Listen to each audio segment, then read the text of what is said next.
name is Driessen. I'm the Bee Biosecurity Officer with Agriculture Victoria, and today I'd like to take you through the Australian honeybee industry Biosecurity Code of Practice. Now, the Biosecurity Code of Practice, or the Code, was developed in consultation with beekeepers and government to provide a clear framework for Australian beekeepers to engage in best practice biosecurity. Now, you can see the principles on your slide right now, but in context of beekeeping, biosecurity can be defined as a set of preventative measures designed to reduce the risk of introduction and spread of pests and diseases in bees. And the principles of good beekeeping biosecurity describe the actions a beekeeper should take to minimize the impact of pests and diseases on their bees and the bees of other beekeepers. Now, pretty much, the code outlines what you should do to keep your bees healthy and help protect the Australian honeybee industry as a whole. It is not a manual on how to keep bees. The code tells beekeepers what they must achieve, but how they achieve it will be up to the individual and will be influenced by their situation. Now, some sections of the code are already mandated under existing state and territory legislations, but to achieve a consistent national approach to pest and disease prevention and control, all beekeepers need to be proactive in the management of their apiaries. So the code's kind of split into two sections, one part for all beekeepers, and there's a few extra parts for beekeepers who manage 50 or more hives. I would like you to write this website down, beaware.org.au. You'll be able to get a digital copy of the code, and you'll also get contact details of your bee biosecurity officers there. Now, let me take you through the 13 steps of the code. Now, the first, you must be registered. Now, it is absolutely essential that there is an up-to-date register of beekeepers and their contact details so that we can notify them quickly in the event of an emergency.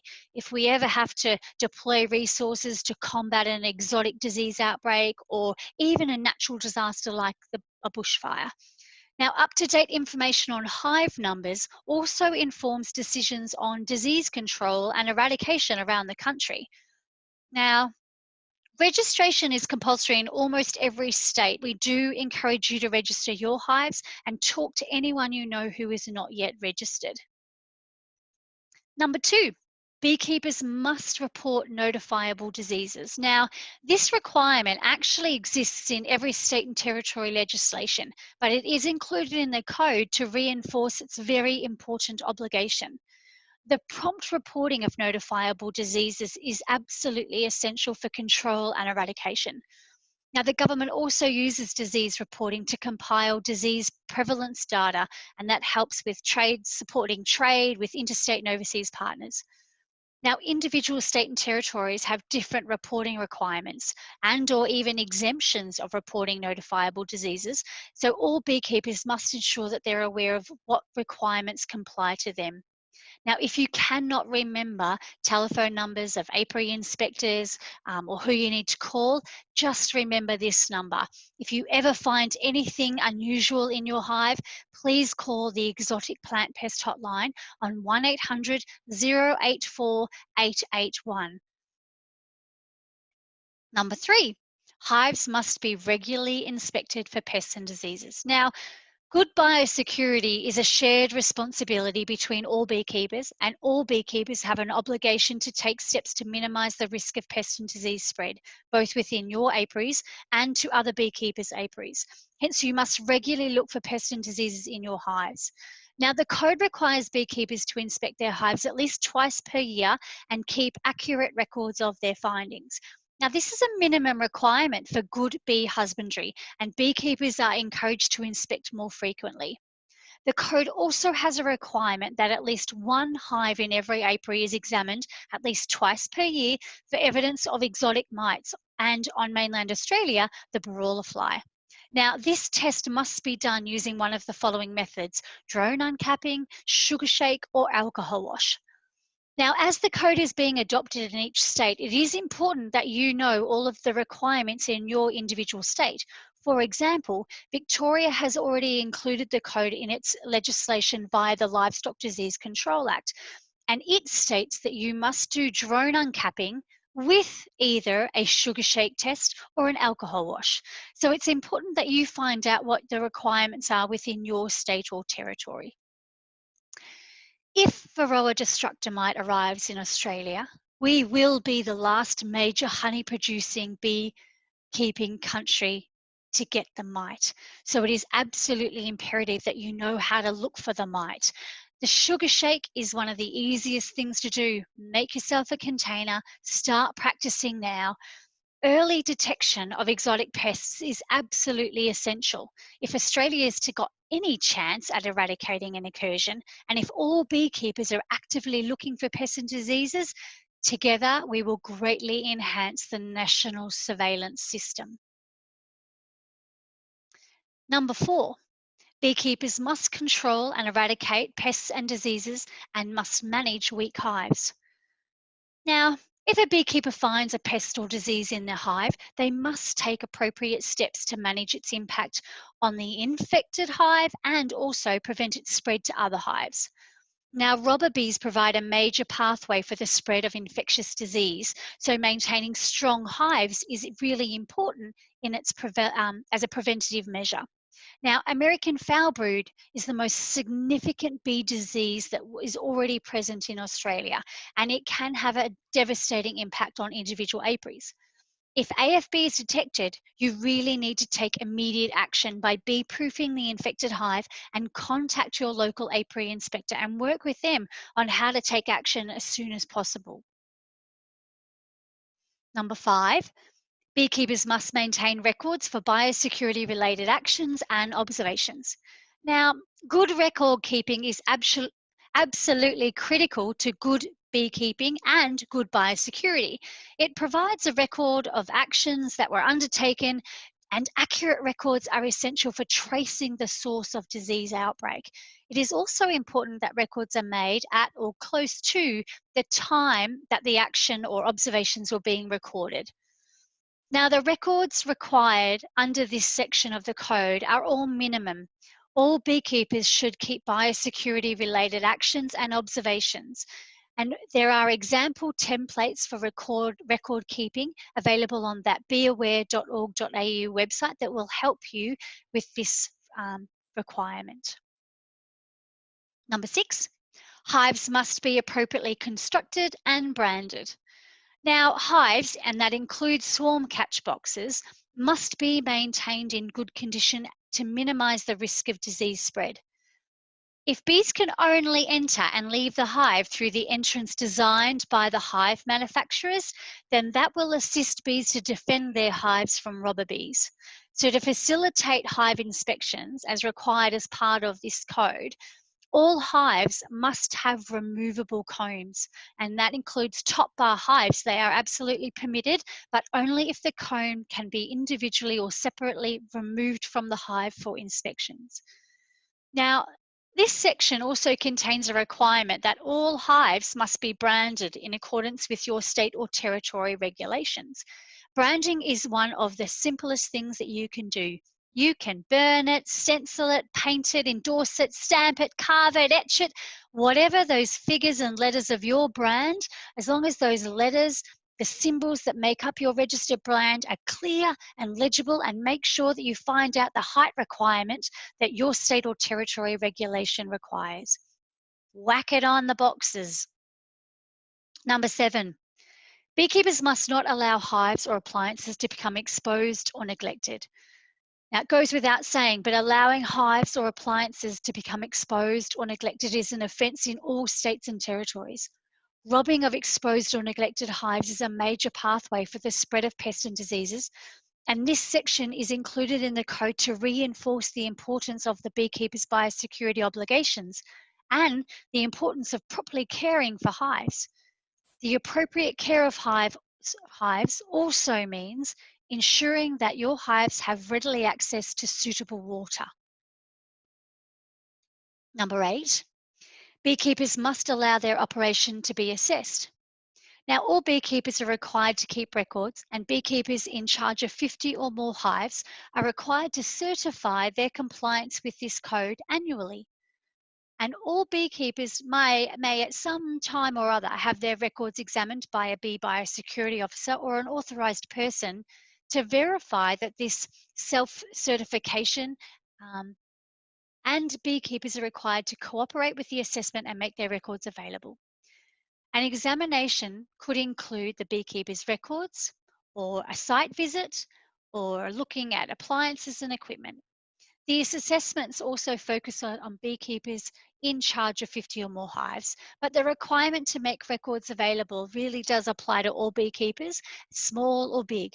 Beekeepers may be inspected if a serious breach of the code is suspected.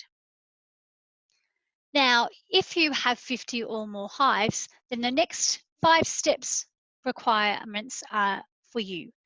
Now, the reason is commercial beekeepers are more likely to move hives around the country and move into areas of high bee density. And they pose a greater risk of disease spread to other commercial beekeepers, and hence it is appropriate that they should have a higher level of biosecurity. So for you, number 9, beekeepers need to demonstrate a minimum level of knowledge of pest and disease identification and management. Now, all people working with bees must know how to identify pests and diseases in their hive and must have an up-to-date knowledge on how to manage and detect pests and diseases. Now, this section of the code requires beekeepers who manage 50 or more hives to demonstrate that they have this knowledge by undertaking a formal assessment. And this assessment can be in the form of an online beekeeper biosecurity training and assessment program, or attending at an approved training course on the management of pests and diseases. Now, to make sure your knowledge is up to date, beekeepers will be required to recertify their knowledge by taking an online course or attending an approved training course at least once every 3 years. Now, while this section is only mandatory for beekeepers managing 50 or more hives, beekeepers with fewer hives are strongly encouraged to regularly undertake training in the identification and management of bee pests and diseases. Now you can see a picture on that slide there. That's the image of the online biosecurity training and assessment course. You might have known it called the BOLT course. It provides a very low cost opportunity for beekeepers with smaller numbers of hives to regularly update their knowledge. And beekeepers with 50 or more can do that too. Number 10, beekeepers must have honey tested annually for American foulbrood. Now, as I said before, American foulbrood is the most widespread and significant bee disease in Australia, and early infections may be difficult to detect visually, and laboratory evaluations of honey for AFB spores remain the most sensitive and accurate test for detecting the disease. Now, laboratory testing may also detect AFB before it is even visible. Now, beekeepers with 50 or more hives must have an annual independent test for this disease. And doing a honey culture test will enable you to detect if the disease is present at a very low level. It also provides a snapshot of the level of AFB in different regional areas. Now, beekeepers are only required to have one test conducted on a pooled sample of honey collected from at least 20% of their hives. However, more extensive testing is recommended to assist with AFB detection and control. Regardless of how many hive numbers you have, all beekeepers, big and small, should monitor their apiary for AFB.